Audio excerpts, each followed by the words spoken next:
I feel like I haven't done an intro in a while. Hello, I woke up so my voice is deeper. Real YouTubers talk about Hulk Hogan. Can you believe he was a Pokemon commentator? And also that this actually is not clickbait, because this completely seems like something that somebody, not me, but like somebody could clickbait. And it's like Hulk Hogan mentioning Pokemon. But then it's actually Hulk Hogan commentating Pokemon because it's not a joke. Okay, so, I haven't decided the best way to do this is the truth, so we're just going to do it the only way that I decide right now. I think what I want to do here is I want to show you some stuff, and then I'm going to explain. So, here's a video that we can watch together. It's called Pokemon National Championship US. Here we are in the middle of I believe it's from 2006. We're not going to watch the whole thing. But we'll watch a little bit of the intro, okay? You can see it's old. These kids are babbies. I think they're the junior division. So this is the national championships. Again, I believe from 2006. It might be 2005. I will give more backstory. But this video is more an example of what I was looking for than anything else. So you'll see. You'll see. Okay. Surprise! I wasn't kidding. It's actually Hulk Hogan.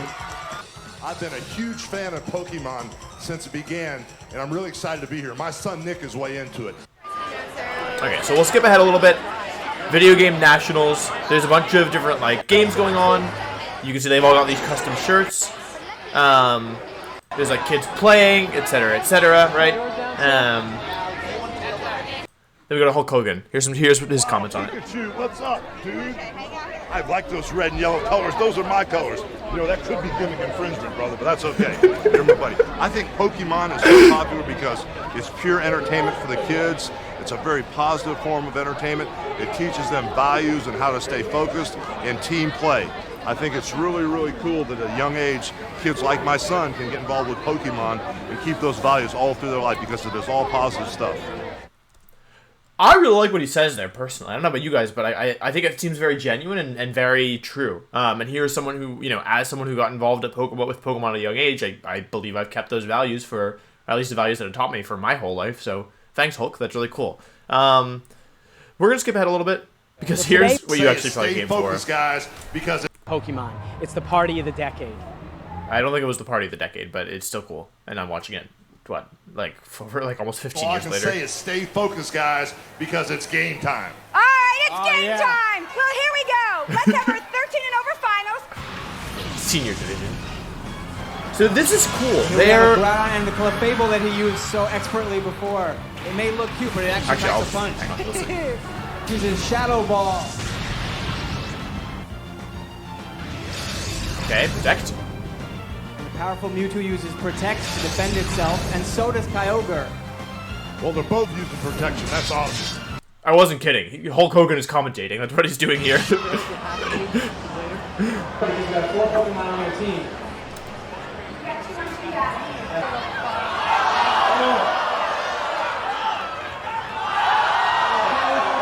So they're outside, they're standing up, they're playing on Game Boys, which I believe are connected to either XD or Coliseum. I'm not sure which one. Yeah.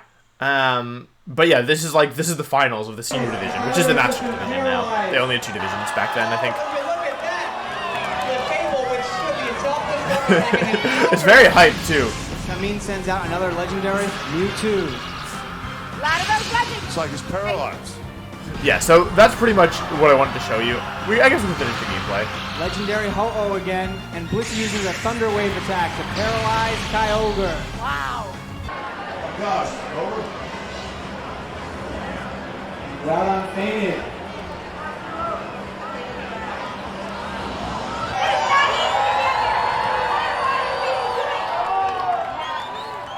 Thank you guys. Congratulations. Okay, so you guys are fantastic.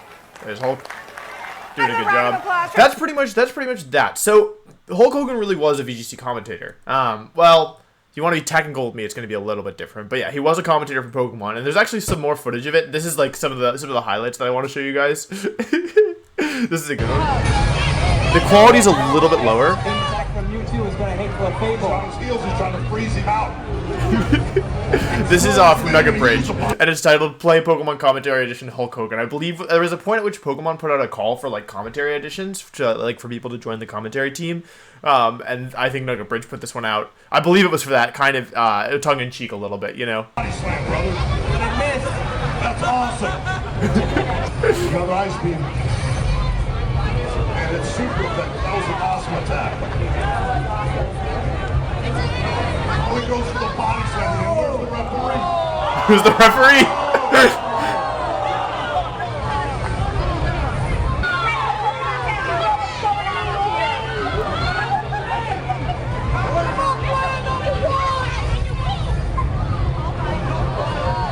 Mewtwo protects itself, and Groudon uses Endure, so any attack used against it won't knock it out.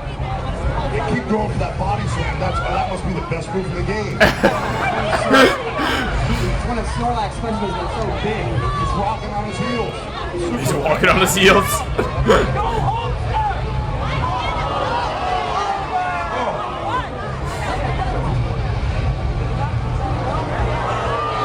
And Snorlax goes down. Oh, he baited again. Both of the Snorlax that were out in the battle just got knocked out. That's exactly what happened when I looked in the mirror this morning. I fainted.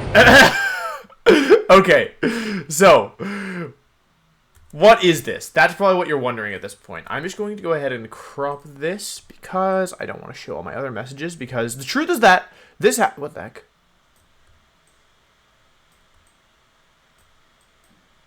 The truth is that this happened back in 2006 or 2005. I'm actually not sure when these videos are exactly from. So I reached out to my friend Chalky. And this is what he told me. I'm not going to show his last name, just in case he doesn't want it. But yeah, so basically all this text is from Chalky. Chalky, I reached out to two people because I actually reached out because I wanted to know about this. These are the kind of the incubation, the origin of VGC as we know it today. And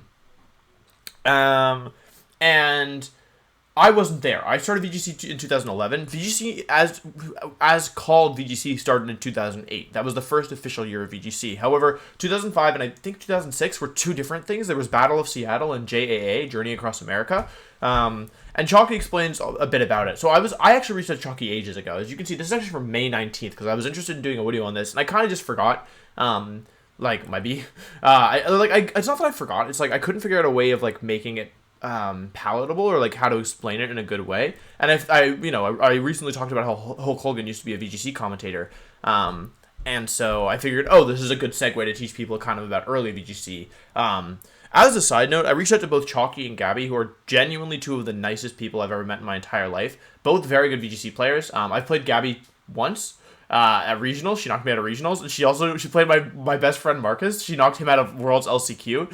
I think I've played Chalky once. I do believe I beat him. Actually, I think it was the same tournament I played Gabby, but I think I cheesed him or something. Both very good VGC players, been around for a long time. Super, like the nicest people, honestly. Really, really great. Anyway, so I reached out to both of them. Chalky kind of sent me a summary of some of how this stuff worked, which a lot of it was new for me. So I'm just going to read this to you, give you guys a bit of context on what was happening, what this tournament was, and anything that Chalky can tell me. So, he says the format was similar to what we'd later call GS Cup. That's terminology basically used to refer to restricted formats. It was double battles, team preview of 6, and choose 4. I actually didn't know they had team preview. That's interesting. Mythical Pokemon weren't allowed, and what we now call restricted Pokemon were allowed.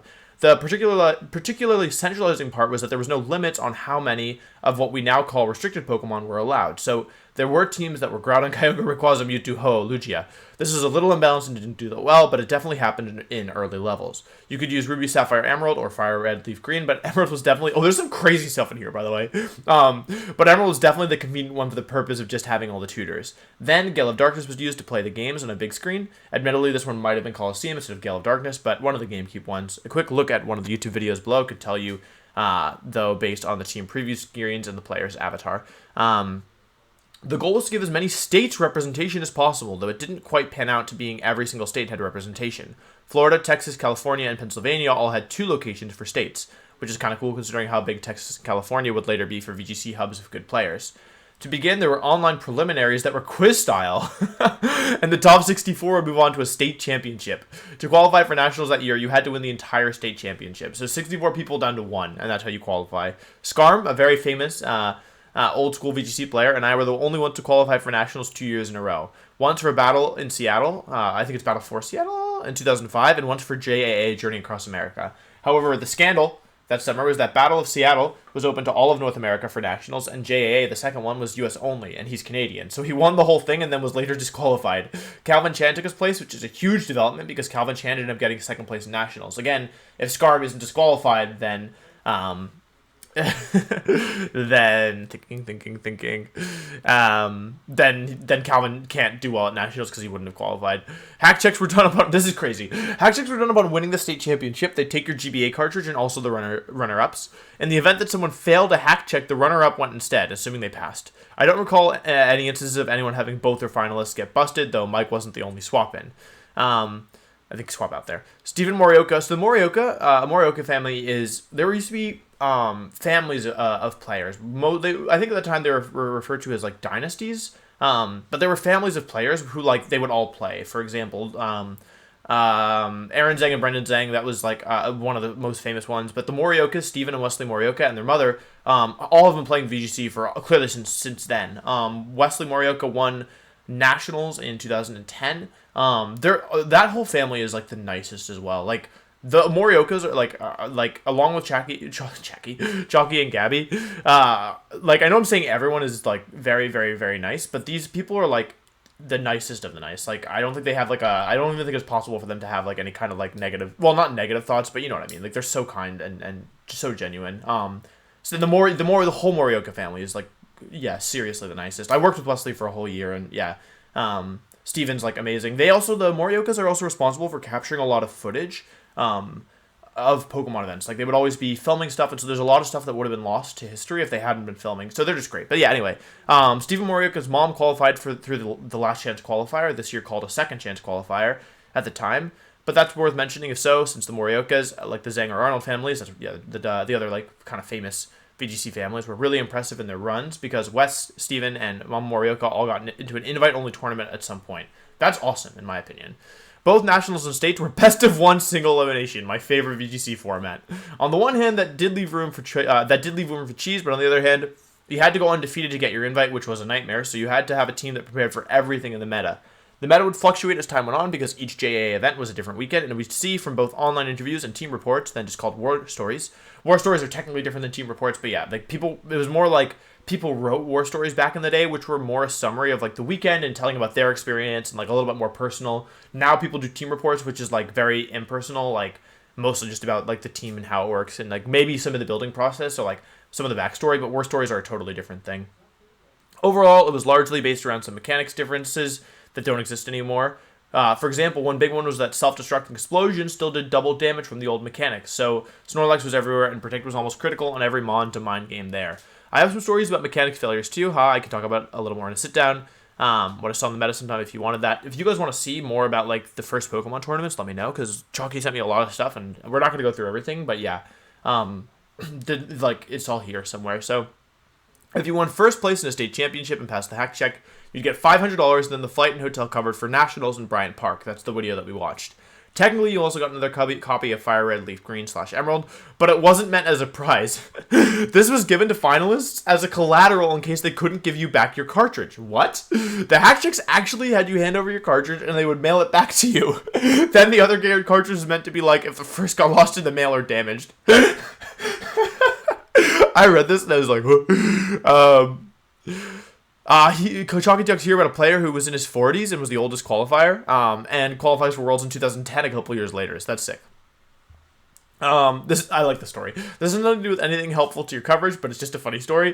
My 18th birthday was the day of nationals, and so my evening was spent running around buying lottery tickets for people who asked.